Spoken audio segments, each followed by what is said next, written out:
You ask Tiger to solve. This deals with linear equations with one unknown. The final result is m equals 6. Let's solve it step by step.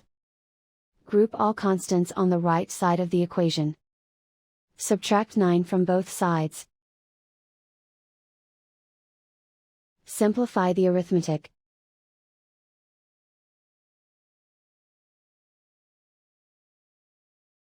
Isolate the m. Divide both sides by 2. Simplify the fraction. Find the greatest common factor of the numerator and denominator. Factor out and cancel the greatest common factor. And so the final result is m equals 6.